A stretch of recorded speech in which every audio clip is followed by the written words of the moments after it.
Every single time you walk down a supermarket aisle in this country, you are being mugged in broad daylight. The thief isn't wearing a mask and they aren't holding a weapon. They are sitting right there on the shelf smiling at you with a familiar logo, a bright color palette, and a price tag that is 40% higher than the box sitting 2 inches to its left. We have been conditioned to believe that paying more for a brand name isn't just a financial choice, it's a moral one. We've been told that buying the best version of a product is a form of self-care, a sign of status, or a guarantee of safety. But here is the cold, hard truth.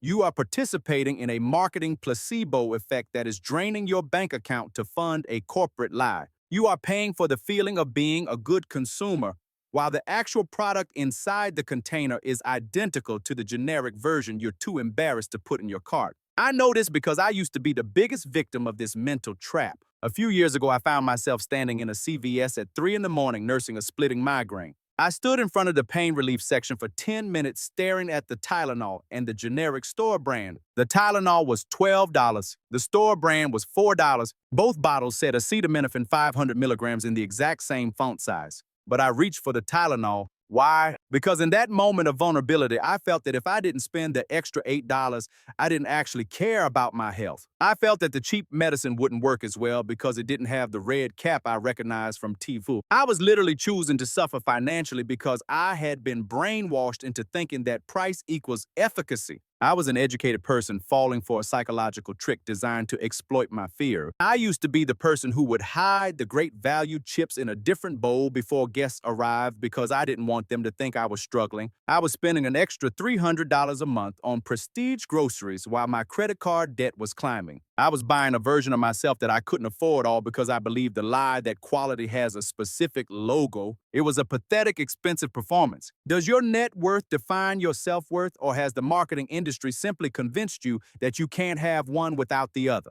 Why are we so willing to go broke buying the authentic version of a life we can't actually enjoy because we're too stressed about money? We live in a culture that treats consumption as a personality trait. In the United States, we don't just buy products, we join tribes. We are Apple people or Nike people or Starbucks people. This isn't accidental. It is the result of a century-long psychological warfare campaign waged by the advertising industry. They have moved away from selling us the features of a product and shifted towards selling us an identity. The illusion of achievement is a powerful drug. When you carry a bag with a certain logo on it, you aren't just carrying groceries, you are signaling to the world that you have made it, or at least that you belong to a certain class of people who can afford the premium experience. This is what sociologists call conspicuous consumption. But in the 2020s, it has evolved into something more insidious: performative essentialism. We feel that even our basic necessities, our soap, our flour, our trash bags, must be the best to prove we aren't failing at adulthood. Modern marketing has successfully stigmatized the generic. They frame store brands as the food of the desperate, the choice of the lower class. It's a classic divide and conquer tactic. If they can make you feel ashamed of the white label box, they can keep you paying the brand tax forever. Let's look at the numbers because the math doesn't lie, even if the commercials do. Data shows that the average American household spends about $8,000 to $10,000 a year on groceries and household essentials. Research into consumer behavior suggests that name brand loyalty adds a premium of 25% to 40% on top of that. We are talking about a stupidity tax of roughly $3,000 per year over a 10-year period with compound interest.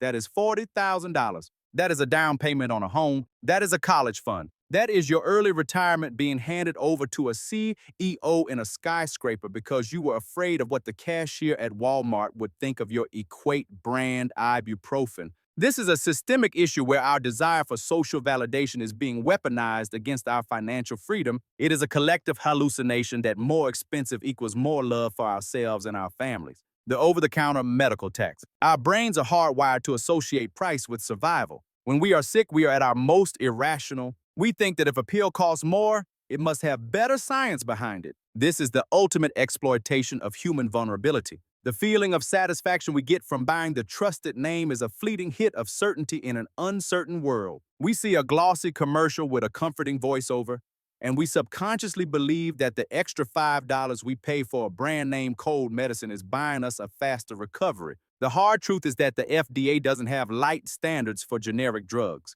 Ibuprofen is a specific chemical molecule. Whether it comes in a yellow bottle from Advil or a white bottle from the grocery store, the molecule does not change. By paying for the name, you are literally throwing money into a furnace. Over a lifetime, the brand name medical tax can cost an individual upwards of $15,000. That is money you could have used for actual health care rather than the aesthetic of health care. If you were stranded on a desert island and needed a life-saving medication, would you care what the logo on the bottle looked like? Or would you just want the molecule that works? The swap walk past the colorful boxes and look at the active ingredients list on the back of the store brand. If the milligrams match, buy the cheapest option. Your liver can't tell the difference between a 5-cent pill and a 50-cent pill. The kitchen staples mirage. We have been led to believe that things like salt, sugar, flour, and bottled water have quality tiers. We think that one brand of granulated sugar is somehow purer than the store brand. This is a masterpiece of psychological manipulation. We want to feel like we are providing the best for our families, and the easiest way to do that is to buy the brand we saw in a magazine. It provides a short-term ego boost, making us feel like gourmet chefs instead of people just trying to get dinner on the table. In reality, most of these products are manufactured in the exact same facility. The only difference is the label applied at the end of the assembly line. You are paying a 40% markup for a different colored plastic cap. For something like bottled water, the markup can be as high as 3,000% over tap water. This isn't just a waste of money. It's a testament to how easily we can be convinced that a commodity is a luxury. If you poured the expensive sugar into the cheap bag, would your coffee taste any less sweet?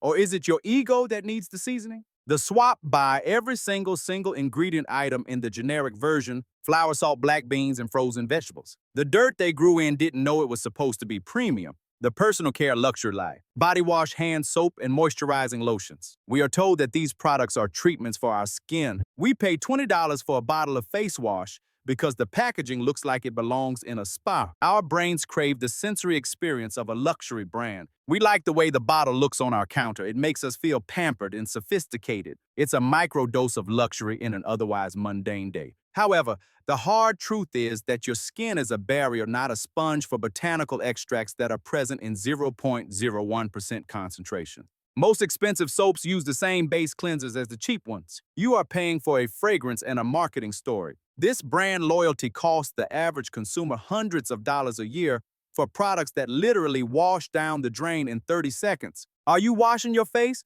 Or are you washing away the insecurity of not being high maintenance enough? The swap look for the compared to label on the store brand bottles. Companies like Equate or Kirkland literally print which name brand they are mimicking. Buy the mimic. Your skin cannot read the label. The cleaning product performance. There is a specific type of anxiety that brand name cleaning products exploit: the fear of invisible germs. We see commercials showing neon-colored liquids dissolving grime in seconds, and we feel that the generic version won't be strong enough to protect our homes. We buy the specific brand of bleach because the scent reminds us of cleanliness. That scent is just a chemical perfume, but it provides a psychological sense of security. The hard truth is that the chemistry of cleaning is remarkably simple. Sodium hypochlorite is bleach. Acetic acid is vinegar. Most specialty cleaners are just water and a few cents worth of surfactants. By staying loyal to the big cleaning brands, you are paying for massive advertising budgets and plastic waste. You are essentially paying $10 for a bottle of liquid that you could replicate for 50 cents. Are you buying a clean house? Or are you buying the permission to stop feeling anxious about your environment? The swap by the industrial-sized jugs of basic cleaners or the store brand all-purpose version. Better yet, realize that a gallon of generic white vinegar does 80% of what those fancy bottles do for a fraction of the cost. The infant formula guilt trip. This is perhaps the most predatory area of brand loyalty. Marketing to new parents is like shooting fish in a barrel. We are exhausted, terrified, and desperate to give our children the best start. Companies know this, so they create gold or premium versions of formula with labels that imply higher brain development. We feel that if we buy the generic formula, we are somehow failing as parents. The satisfaction here is a desperate attempt to alleviate parental guilt. The hard truth is that infant formula is one of the most strictly regulated food products in the world. In the US, the FDA requires every single formula, whether it's the most expensive brand or the Walmart brand, to meet the exact same nutritional requirements. There is no such thing as second-rate formula on a legal shelf. By paying double for the name brand, you aren't buying a smarter baby, you're just buying a poorer future for that baby. Is the logo on the tin more important than the balance in your child's savings account? The swap switch to the store brand formula immediately. It is the same nutrition often made by the same manufacturers, and it will save you thousands of dollars in the first year alone. The premium gas myth. We treat our cars like members of the family. We see premium or supreme at the pump, and we think we are giving our engine a treat or cleaning it. We feel a sense of responsibility to maintain our expensive assets, and the extra 20 cents a gallon feels like a small insurance policy. It's the good owner syndrome. The hard truth is that unless your car's manual specifically requires high-octane fuel, premium gas provides zero benefit. It doesn't make your car faster, and it doesn't increase your mileage. It is a higher octane rating, which is a measure of stability under pressure, not quality. For the average driver, this brand loyalty is a literal idiot tax that adds up to hundreds of dollars a year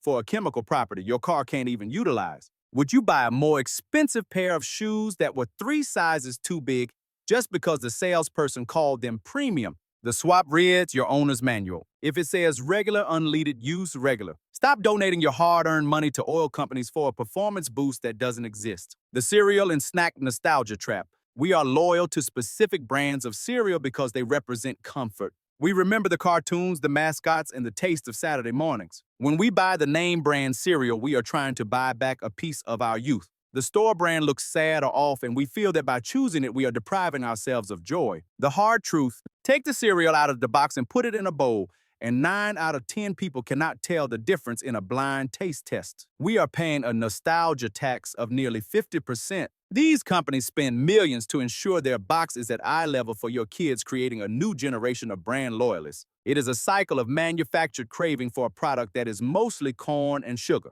Is your childhood memory worth a $4 markup on a box of toasted oats? The swap buy the bagged version or the store brand box. Once the box is in the trash, the brand ceases to exist, and only the food remains. I want you to take a deep breath and realize that if you feel attacked right now, that's okay. It's actually a good sign. It means you're recognizing the invisible strings that have been pulling at your wallet for years. We aren't stupid for falling for these things. We are human. We are social creatures who want to feel safe, valued, and successful. The corporate world has simply spent billions of dollars to convince us that those feelings can be purchased at a grocery store. Breaking these loyalties isn't about being cheap. It's about being conscious. It's about reclaiming your power as a consumer and refusing to pay for a lie. Every time you choose the store brand over the flashy logo, you are staging a small revolution. You are saying that your financial stability is more important than a corporation's profit margin. You are choosing your future self over a temporary marketing high. This is a journey. You don't have to switch everything overnight. Start with the medicine cabinet,